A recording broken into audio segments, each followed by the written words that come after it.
Good evening, everybody. This is Don Smith. I am a writer. I am also a reporter, and I also, when I have the opportunity to do it, I am an interviewer. And tonight I am hanging out with my good friend, Robert Schneck, the author of The President's Vampire, which became The Bye-Bye Man, which was turned into a movie which featured Doug Jones as the Bye-Bye Man. And Robert, thank you so much for being a part of this. It's my pleasure, Don. Well, since we're doing this kind of podcast, we're talking horror movies, and you've also had experience with seeing one of your books turned into a horror movie. You and I have had long conversations about horror movies and stuff like this, and I wanted to ask you, what are some of your favorite horror movies? And I was wondering if we could go through each one, kind of talk about it for a little bit, and we'll just share this with everybody and see what other people out there think. Let them comment in on the YouTube page, Facebook, wherever they see this. Mm-hmm. So, and you were kind enough to agree to this, so this is awesome. Okay, so let's start with your. Well, let me first ask: are you doing this by which ones you like the best, or are these just random order? I'm doing this in random order, and actually I spent 2 days trying to figure out what my favorite horror movies were, because like anything that unimportant, you spend a lot of time trying to figure it out. It's like, well, is it the 5 I think are best? Is it the 5 I've watched the most? Is it the 5 that I think have had the biggest impact on me? Or is it the 5 I just plain enjoy the most? And I couldn't think of 5, but I did come up with 4, and a lot of alternates. Okay. For 5. Okay, that works. All right, so let's start with, I guess, what is the first one that comes to mind for you?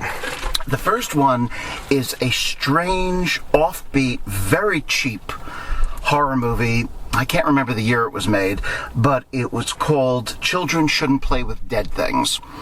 It is a occult / hippie cult / zombie movie that was made down in Florida on a budget of about $9. And I have had a bizarre fascination with this movie ever since I saw it on Channel 9 when I was a little kid on a Saturday morning. What it was doing being shown on a Saturday morning, I don't know, because it's a grim movie, and it's got the most effective zombie resurrection scene I've ever seen in any horror movie. Interesting. So is it like, are we talking like zombies, like what you see with the George Romero Walking Dead stuff, or are we talking one zombie giving everybody a hard time type of thing? It was a little bit of the black magic, but I mean, obviously it's based on Night of the Living Dead, but the story, very briefly, is this theater group. This theater group is run by this little monster of a guy called Alan, who's just awful. And he brings them to this island that's used for it's like a potter's field.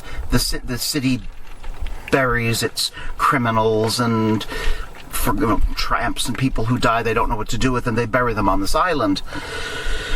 So he takes his little theatrical troupe, which he's a tyrant over, and brings them out to this island and performs a black magic ritual to bring the zombies, to bring the corpses on the island to life. And he performs the ritual, it doesn't work, and then it turns out that it did work.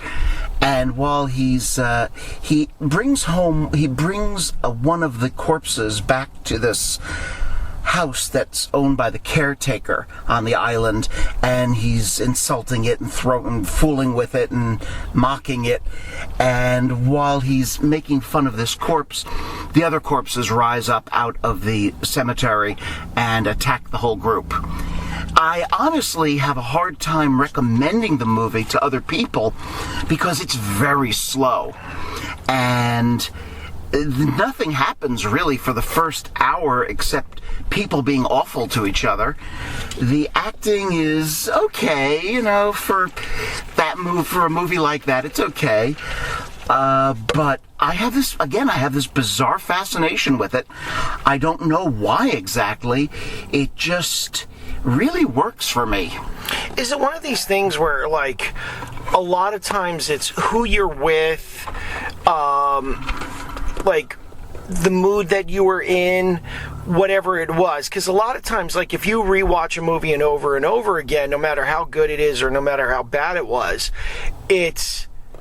I just remember this was just a good experience for me when it occurred, or I was having just an okay day, and it was just kind of like, maybe this was unusual to see something like this on a Saturday morning, and you've always been drawn to such unusual things. Could it be something along those lines as to why you keep coming back to this? Well, it was probably the first zombie movie, the first of the Romero-type zombie movies that I ever saw, because when I was a kid, they were not available. It's not like you could rent a video or go to Netflix. Those films just were not available. Right. And I wouldn't have been allowed to see them even if they were. How something as gruesome as Children Shouldn't Play with Dead Things ended up being shown on a Saturday morning on television is beyond me. No, that's awesome. All right, let's jump into your next one. Okay. The next one would be Theater of Blood. That's a great title. Yeah, it's a great movie. It's, I think it's Vincent Price's best movie, and I am a big Vincent Price fan. It's very simple. This actor, he's a Shakespearean actor named Edward Lionheart, who is a gigantic ham actor. But he loves Shakespeare, and every year he puts on a whole season of Shakespearean plays, and the critics despise him. They mock him. They never give him awards. They never even give him good reviews. So one day he's had enough, and the critics are all having their annual critics' dinner, and he shows up, and he gives the to be or not to be speech, and he jumps off the balcony of the building into the River Thames. Everyone thinks he's dead, but he's not. He survives, and he comes back, and one by one he starts to kill the critics in ways that people get killed in Shakespeare's plays. Oh, interesting. Yeah, so one gets drowned in a barrel of wine like the Duke of Clarence and Richard III.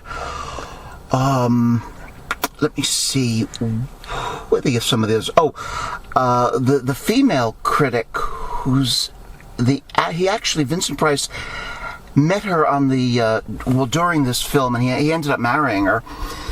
He electrocutes her while she's getting her hair done.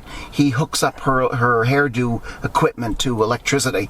That's awesome. And, that is supposed to be the equivalent of Joan of Arc being burned at the stake. I forget the Shakespeare play where that happens. But there's one critic is almost killed in a sword fight from Romeo and Juliet.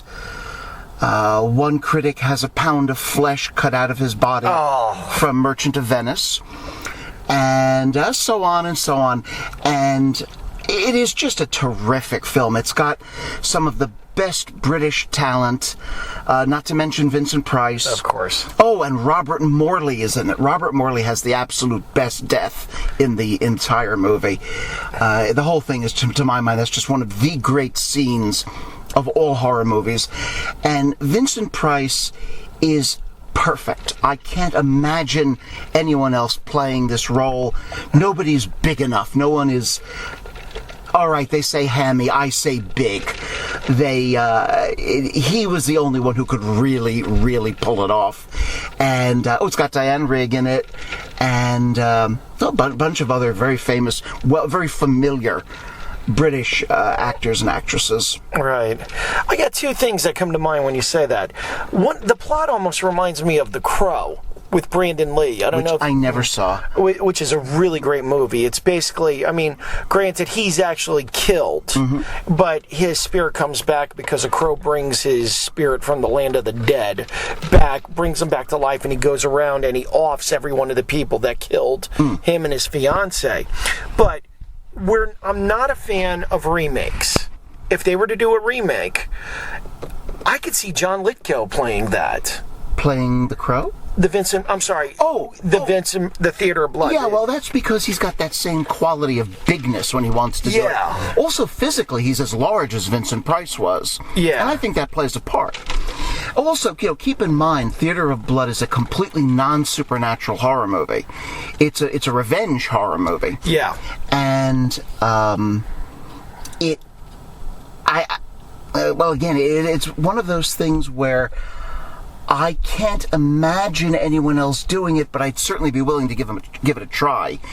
It's funny, too, because the movie was made to cash in on Vincent Price's Dr. Phibes movies, which had come out before that. And they're the same essential plot.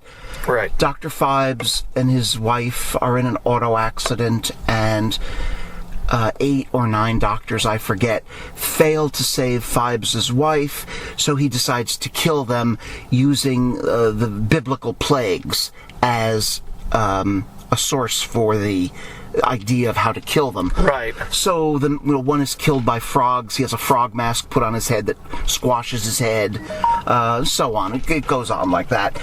And again, Theater of Blood was meant to be a cheap cash-in on that, but I think it's a far superior movie. Part of it is that they just let these actors do their thing, and they didn't get in the way. Right. So, Vincent Price and Robert Morley, all these people, they just fill the screen. Right.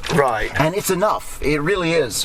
The thing's got holes in it. It's got a lot of problems, but who cares? Do you remember the first time you saw it? No, I don't. It must have been on television, and I probably watched it because it had Vincent Price in it. Right.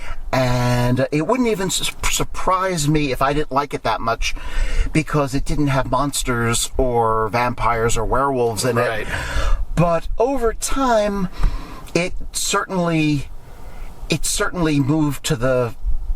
It certainly moved up on my list, right? Until finally it reached the top. Right. Okay. Okay. All right. So let's talk about your next one. What is next on the list? So let's do a quick review. We have got Children Shouldn't Play with Dead Things and The Theater of Blood. What is on your third? The next one is Return of the Living Dead, which is another zombie movie, and it was made in the 1980s. It stars, what's his name? I forget his first name. The guy Karen, the one who did yeah, he was in the Pathmark commercials. The Pathmark commercials. I couldn't yes. think of it. Yeah, he's one of the stars of it. He's terrific. Actually, I'm going to correct you. Jason? No. It was Return of the Living Dead Part 2. He was in that one. No, he's in the first one too. Is he playing different people then? I don't know. Is he a grave robber? No. He's a he is the guy who is in charge of he works for a man who owns a medical supply warehouse, who's played by Clu Gulager, and he more or less runs the supply house while this guy owns it. Okay, I'm going to interrupt real quick. He was in the second version of that, but playing another character. Right. Okay. Right. Okay. In fact, so was Mr. Karen. I mean. Yeah. So was the guy who was working for him, Tom. His last name goes right out of my head. I know he spells it Thom. Tom. Okay. An actor. Anyway, so they're working in this warehouse, and a bunch of Tom's friends show up, and they are what back in the 1980s was considered punk, and they're actually kind of goth. I think we'd call them kind of goth right now. They end up having a party in the cemetery while they're waiting for him to get out of work. And while the two of the men who work in the warehouse, they start talking about the weirdest thing they ever saw, because it's such a strange warehouse. I mean, it's got skeletons and split dogs that are used by veterinary schools, and lots of artificial limbs. So James Karen takes them down into the cellar, and it turns out that they have these barrels full of corpses that supposedly came to life. And while he's he's cleaning off one of the barrels. He slaps the thing on the side to show him how sturdy it is, and this steam comes out. This poisonous gas comes out, and with that, the dead start to come to life. They have to. This one corpse that they have in the in storage for the medical supply house comes to life, attacks everyone. They chop it up. They burn it up at the funeral home next door, which happens to have a crematorium, and it starts to rain, and the rain brings the poison into the cemetery, and all of those corpses come to life. Oh, wow. And they spend the night being terrorized by these corpses, which are different. They're not typical Romero corpses. They run, they talk, they've got a degree of intelligence, they can be cunning. It's an awfully fun movie, and it was just kind of a comedy, right? It is a comedy. It's a horror comedy. All of the three that I've mentioned have strong comic elements. Children Shouldn't Play with Dead Things is a very dark comedy. Theater of Blood is a dark comedy. This is a dark comedy. Although it's just, at some points, it's just out-and-out comedy. Right. It's a fun movie. I Right. mean, and it's got weird little things in it. For example, the funeral director, his name is Ernie Kaltenbrunner, which, if you don't know it, Ernst Kaltenbrunner was a very important figure in Nazi Germany. And when we first meet Ernie Kaltenbrunner, he's listening to what sound like Nazi marches on headsets. Oh, gosh. And if you look very closely at the bulletin board in back of him, I think there's a picture of Himmler hanging on hanging on this bulletin board behind him. He's obviously really into Nazis. Right. In fact, he puts on this raincoat that I'm pretty sure is an SS or a Nazi raincoat at one point in the movie. Oh, that's hilarious. And he's got a Luger. Right. I will jump in, because what was funny about the second part is, in the second part of Return of the Living Dead Part 2, you actually see a scene where a bunch of zombies are getting electrocuted, and one really skinny one comes in with like this red leather coat with pointed shoulders and curly dark hair, and he's got a single glove, and he's dancing, and the implication is that it was Michael Jackson. Does his hair catch on fire? Yeah. Maybe, I don't know. So, but it's interesting that there is this element of comedy in a lot of these things, because even to some extent I would say that Jason X went from being something that, like, oh my gosh, this scared me, like the movie series Friday the 13th went from being something very scary to becoming something very comical, because like if you saw Jason X, that was a horror comedy. There's no way around it. That had to have been a horror comedy. Oh, it was. In fact, it had one of my favorite scenes from any Jason movie, and that's when those two holograph girls are saying, "We love premarital sex and smoking weed," and they just start jumping up and down topless, and Jason just puts them both in a sleeping bag and starts whacking them against a tree. It's just it really is a funny scene. But it is not unusual for horror movies to make that transition for a horror franchise. I mean, look at the Universal horror movies. They ended up with Abbott and Costello. Yeah, that's a good point. But then what happens? So the Universal horror movies are made. They run for maybe, 10 years, and then the Abbott and Costello movies are made, and a bunch of other horror comedies were made. I think even with the same actors. I mean, Lugosi and Karloff, and Vincent Price shows up in one of them, and Lon Chaney, I think, is in one of them, and they have a good time with it. I actually think Abbott and Costello Meet Frankenstein is a pretty good film. Yeah. But again, it's run its course. So then you wait a few years, and then Hammer comes out, and Hammer starts remaking them again very seriously, but with a lot of fun elements, a lot of sex and blood, that in color movies, and that they just couldn't. They couldn't even begin to get away with when the original Universal horror movies were made. So they added new elements, and they brought the series back to life. It's really wonderful the way horror reinvents itself that way. Except for things like sparkly vampires, which are just an obscenity. Yeah. Now, just kind of as we're going down this rabbit trail real quick, are you of the opinion that there's about 1,000 Dracula movies, okay? But why is it people only want Robert Englund to play Freddy Krueger?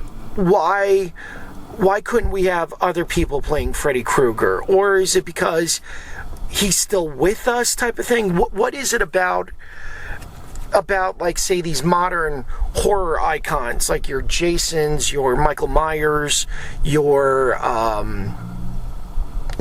Freddy Kruegers? Why is it that only maybe one person can play them? Specifically Jason, such as Kane Hodder, Robert Englund as Freddy.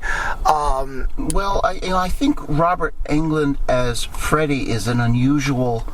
He's sort of the exception to them, because Freddy was not silent the way Jason and Michael Myers are, and Leatherface is. He spoke. He had a definite voice and a definite personality, even a definite body language, all of which Robert Englund invented. So it would be natural to see him always in that part. As opposed to Jason, where, yes, Kane Hodder is identified with the role, but he didn't originate it, and other actors besides him played it. Right. And he was very smart to get so identified with it, because it was a good career move for him. Right. And but to my mind, he also did a very good job with it. But it doesn't have to be Kane Hodder, and certainly with Michael Myers, I don't even remember the name of the actor who played Michael Myers. Right. They're a different kind of role. When Boris Karloff stopped playing the Frankenstein monster, I don't think anyone said, "Oh my gosh, I'm not going to watch it if Glenn Strange plays it," because again, it was a non-speaking role that had a lot of makeup involved. Right. Someone like Bela Lugosi. The only makeup he had was he slicked his hair back, as far as I know. I'm sure they used some powder on his face. But other than that, it was Bela Lugosi. Right. But, see, the thing is though, but if someone says we're going to do a new Dracula movie, that's fine. But if someone says we're going to do a new Friday the 13th movie, it's, come on, can't you leave well enough alone? What is the difference between the two attitudes? Well, I think the part of it is that Friday the 13th is very formulaic, and it is, and I'm not criticizing it. I love the formulas. But it's essentially, there is no real reason to keep doing it over and over again. It's not like you're going to uncover new meanings. Right. It's not like this is, it's like, with Dracula, there are so many perspectives. There's, because of partly the way it's written, there's Lucy's perspective and Harker's perspective and Van Helsing's perspective and all of these other people who were involved. It's did it really happen the way they thought it happened? Was it a dream? Was what are the sexual undertones to this? What's the meaning to that? What about religion? All that. You can get into all of that stuff with Dracula, and Dracula's kind of a pulp novel. It is. Right. But there's still all of these levels of what is living, what is death, what is what's in between them, love, all that stuff. And you're not going to find that in Friday the 13th. Right. Part of that is also the fact, I mean, you have to think of where Friday the 13th came from. I mean, Sean Cunningham made porno movies. So what have we got? We've essentially got, instead of people having sex, it's people having sex and getting murdered. There's not a whole lot to talk about. Right.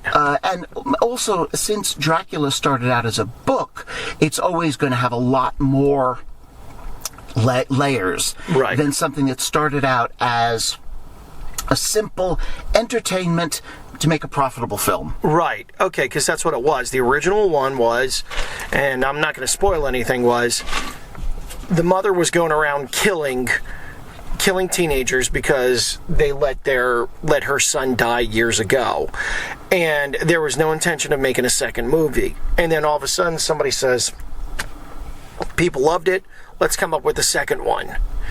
And that basically led to, okay, now we're going to get a third, then a fourth, and a fifth, and so on. And whereas with Dracula, it was, as you said, there are so many levels you can do, layers that you can do to this. Oh, it's political, it's religious, it never ends. Right. Cool. All right, that was a cool rabbit trail to go down. All right, so, so one more time. Children Shouldn't Play with Dead Things, Theater of Blood, Return of the Living Dead. One thing you didn't ask me was where I first saw that. Oh, where did you first see that? And that was a very 80s way of seeing a horror movie at the time. I was in high school, and some friends and I went over to the video store, and we rented it along with some other movies, and we sat in my friend's basement and we watched horror movies that night. Oh, that's awesome. Yeah, it was, like I said, it was a very 80s, and we probably went to the arcade too.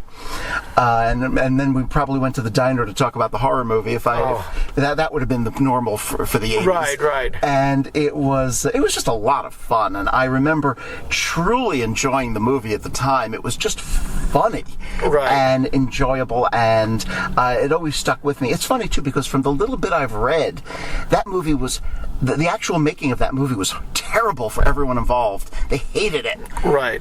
But none of that comes out on screen. Right. Oh, that's pretty interesting. Yeah, I don't know if that's true. It's just something I came across once. Gotcha. Okay. All right. Now let's talk about what's your next favorite one, your fourth one. The next one is the one you're going to have a big problem with, which is The Shining. Now, The Shining is also the only one in my group that's a big budget movie. Right. It's the only one that has an elevator filled with blood. And it has an elevator filled with blood, and it's got it comes from a major book. The other ones obviously didn't. It had an enormously famous director who made it, an enormously famous writer who wrote it. It really belongs to the mainstream. The others were kind of, if you're into horror, you're into those, those things. If you're into horror comedy, especially, The Shining is one of the few that is an exception to that, and part of that is, I personally find The Shining very funny. I know a lot of people don't. I think it's a very funny film. It's not funny in the conventional way, but I think that Kubrick is having us on a lot, and it's just, for me, it is such a different experience to see a film with incredible cinematography, to see a film with a big budget, to see a film with big stars and things like that. It's an unusual experience for me. It's unusual for me to know who directed a movie. Right. Because most of the time, I know a half dozen horror directors, but I can't tell you. I think Bob Clark directed Children Shouldn't Play with Dead Things, and of course he went on to make Porky's and a bunch of other things. I think he even did A Christmas Story. He did. He actually became incredibly famous. Oh yeah, he also directed my favorite Sherlock Holmes movie. Oh really? Which one? Murder by Decree. Oh, for heaven's sake! You see, so you see, everything crosses eventually. Yeah, exactly. And of course Kevin Bacon was in Porky's. Friday the 13th. That's right. So anyway. Oh no, I was mixing that up with Animal House. That's right. Yeah, okay. I think it's around the same time. But the odd thing about The Shining is The Shining does a lot of things that I like, which is it makes the horror, it creates a self-contained world for the horror to take place. Right. The Overlook Hotel, they're snowed in, that's it. It's like a little bit like the island in Children Shouldn't Play with Dead Things. They're on this island, they're with these, they're again in this little self-contained world, or in Return of the Living Dead, they're in this funeral home, they're surrounded by the dead. It's these little self-contained worlds where horrible things happen. And The Shining is probably also the only one that most people would consider a serious horror movie. Right. But again, I personally find it very funny. I think the idea of meeting an evil ghost in the hotel toilet is just a riot. I thought that whole scene with Lloyd the bartender, I just find it very funny. And the whole thing with the Shelley Duvall losing her mind. Yeah. Dick Halloran giving Danny that long talk about The Shining in the kitchen. And while he's giving Danny this talk, you look over to the wall and there's this set of knives hanging over Danny's head in the background. It's just little stuff like that happens all the time. For example, there's one scene. This is the thing about Kubrick, and I know you don't like him, that's fine. But Kubrick really goes for those layers. Right. And one of the things I noticed every time I watch The Shining, I find something new that he did. For example, little boy, what was his name again? Danny. Yeah. Danny, his imaginary psychic friend is Tony. Right. So there's this one scene where Jack Nicholson has been knocked down by his wife and put into the food locker. Mm-hmm. And I think he's talking to her, saying things about how, oh, I'm hurt bad, won't you let me out, all that stuff. If you look very closely in the background, Shelley Duvall is listening to him. You'll see a little Tony the Tiger box of cereal in the background. So Tony's listening. And of course, Tony is Danny's psychic friend. Right. So it's like weird little stuff like that goes on in these Kubrick movies that makes watching them over and over again fun. I don't believe any of these stuff that people go on about how it's a secret code for Kubrick revealing that he shot the moon landing. Okay. I don't believe that it's a parable for the Holocaust. I don't believe that it's a parable for the destruction of the American Indian. I don't believe any of that stuff. I think it's a horror movie. Right. And I think Kubrick thought of it that way. And if he threw little things in there, he probably did it to amuse himself, or he thought it would add a little something to the film. Right. Now, for people that are listening, Robert and I have had very long conversations about The Shining, and I'm going to simply say I am not a fan of the movie. I happen to think it's a comedy, but for different reasons. I mean, whenever I think of The Shining, I always think of Jack Nicholson at the end of it with his lower jaw jutting forward out. And what it reminds me of is that old TV series, Scrubs, where the janitor is talking about one of his family members walking around, and he goes, he used to tuck around like this and go, hey, what you doing, with his jaw sticking out like that. And he kind of has this sling blade thing going for him, like, I want me some French fried potatoes.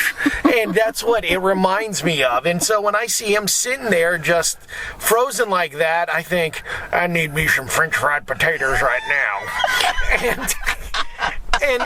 But again, Don, if you go into this thinking to yourself, this is a very strange comedy, a lot of the movie makes sense. Right. I mean, when Jack Nicholson is lured into the bathroom by that naked woman and she turns into this hideous old crone, that's a nasty practical joke.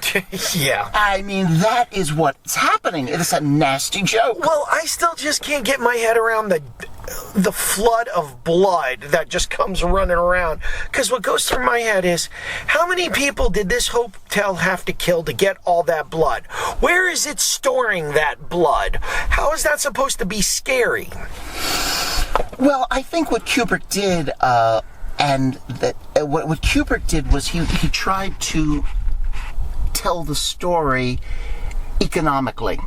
Okay. So rather than show us show us a flashback of somebody getting shot, and then a flashback of somebody getting strangled, and a flashback of somebody being killed with an axe, and so on and so on and so on, we get an elevator full of blood.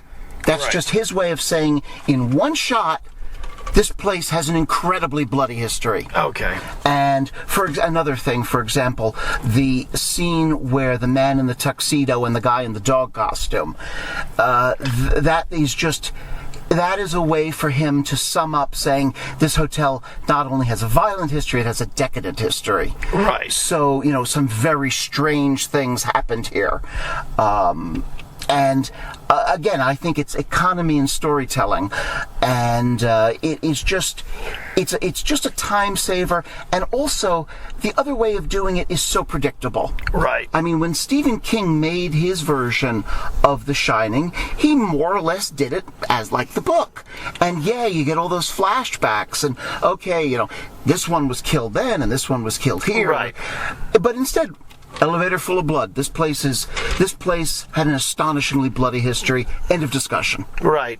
Now I can understand, because the big thing that Stephen King, I think, was annoyed with the portrayal of it was the portrayal of Jack Torrance. How he went from being someone that was overcome by his demons to then being somebody that was attempting to kill his wife and son. And in the book, Jack Torrance, he does become overwhelmed by his demons, and yes, he does become a danger to his wife and son, but ultimately, he sacrifices himself by destroying the furnace that blows up the hotel in the book. Mm-hmm. And King, here he was as a father, and he's writing The Shining, and this is a father that has basically been moving heaven and earth. Like, if you've read his book on writing, he talks about the hard times he had after him and his wife were married and having like 2-3 kids, and his kid would get sick, and they wouldn't have the money for the liquid antibiotics that they needed for it, and he's writing this as a father, like he's basically putting himself as a father. And I think his ultimate annoyance, and I don't want to put words in Stephen King's mouth, but I think his annoyance with the Stanley Kubrick film was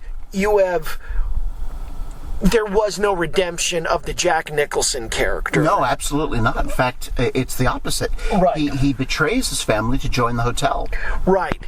And I think if ultimately I think Stephen King would have been okay with the Kubrick version, and again, forgive me if I'm putting words in his mouth, if it had ended with Nicholson sacrificing himself to destroy the hotel. Right. And that's not the kind of storyteller Kubrick is, though. Right. I would say that Kubrick has a far less sentimental streak, and he's not a sentimentalist the way Stephen King is, which is one of the reasons why Stephen King is so enormously popular, and why Stanley Kubrick is very popular among a certain kind of person. Yeah. He's not a popularist. He's not a populist, I guess is the right word. Stephen King is very much, as he goes out of his way to tell us at every opportunity, he's an ordinary guy. Yeah. He's an ordinary guy who's also the most popular novelist in history and is worth hundreds of millions of dollars. Right. But his basic persona is ordinary guy. Stanley Kubrick never pretended to be an ordinary guy. He has very different goal in his storytelling. Right. And The Shining, to tell you the truth, is really the only Stanley Kubrick movie I really like. I've watched the other ones. I find them kind of off-putting. I don't find The Shining off-putting. I find it very comfortable and very... I don't know, I feel very comfortable at the Overlook Hotel. Right, right. Once the snow falls and were cut off for good, I feel just like I kind of understand why Jack gives in to the hotel. Right. After all, his family isn't that much. He doesn't much like his wife. He certainly doesn't much like his kid. He likes the hotel a lot. Yeah. And he's a writer, and God knows, when you've done writing for a while, you kind of begin to understand the resentment that you can feel for family. Anyone who's ever written knows that, gosh, when you're trying to write and you've got to hear about little Danny's cough or how we're running out of toilet paper, so would you please stop writing that very important passage and go buy toilet paper, it can annoy you. Yeah. So I think that Stanley Kubrick is talking about some very real things in this movie that have nothing to do with Indian massacres and other stuff, but have to do with the life of the artist. Right. And that is not what Stephen King is ever talking about. Stephen King is talking about family, redemption, sentimentality, blah, blah, blah, blah, blah. Again, that's something that a lot of people can relate to, which is one of the reasons he is so enormously, unbelievably popular. Right. Now, I will say, just on a completely different note, I've always been of the opinion that one scene where you see him chopping down the door and Nicholson comes through and he goes, "Here's Johnny," that was always, that image right there is probably what got Tim Burton to make him the Joker in the 1989 Batman movie. Because the thing is that the Nicholson of 1977 versus the Nicholson of 1989, there's about 12 to 15 years in between there. And Nicholson in that time got a little heavier.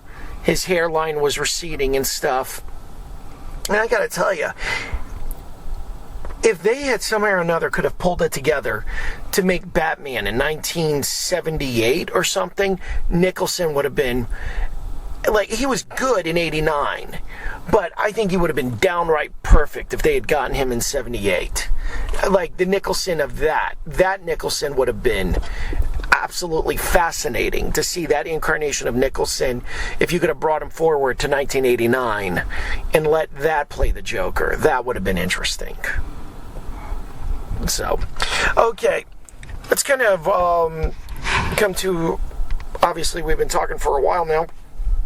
You said had some honorable mentions. Why don't we go over them very briefly? Okay. Actually, you know what? I forgot to ask you. First time you saw The Shining. I was bored to death. I couldn't understand why anyone liked this movie. I thought it was dull. I simply found it completely uninteresting. I have no idea what changed. I just out of curiosity happened to watch it again one night, and I said, "Oh, that's kind of interesting." Also, I like the music. And as time went on, I realized that there's stuff here. It felt like the first time I watched it, I just didn't bother with it. It was just so different than what I was used to. Right. I mean, I like zombies. I like people that are, fighting hordes of this or that.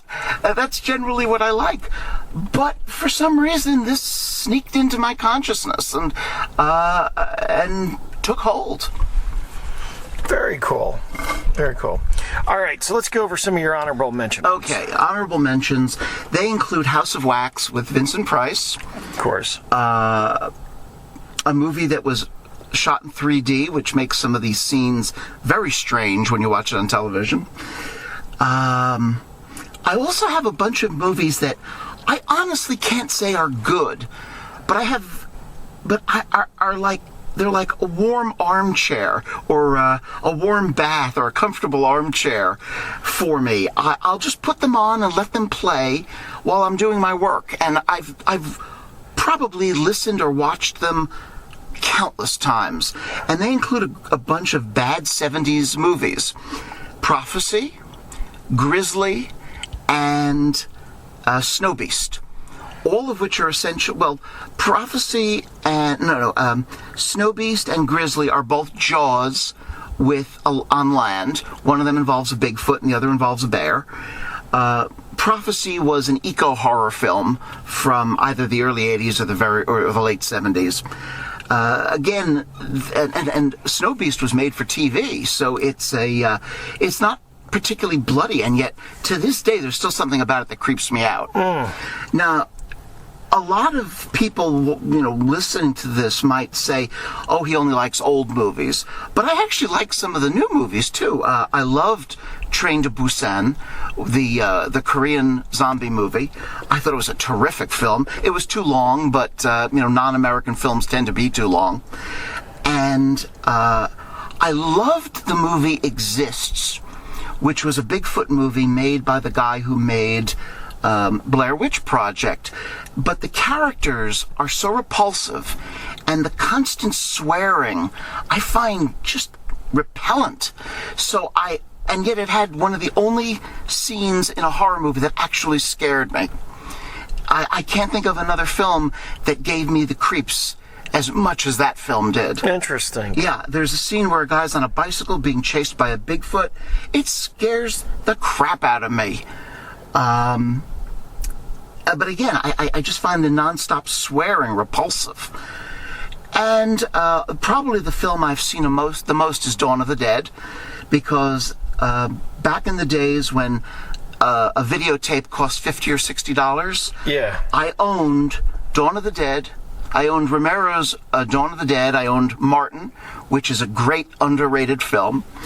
And I owned The Legend of Boggy Creek. I owned all three of those. Oh, interesting. And consequently, I watched each one of them about 100 times. I would just put them on the VCR and let them play while I was writing.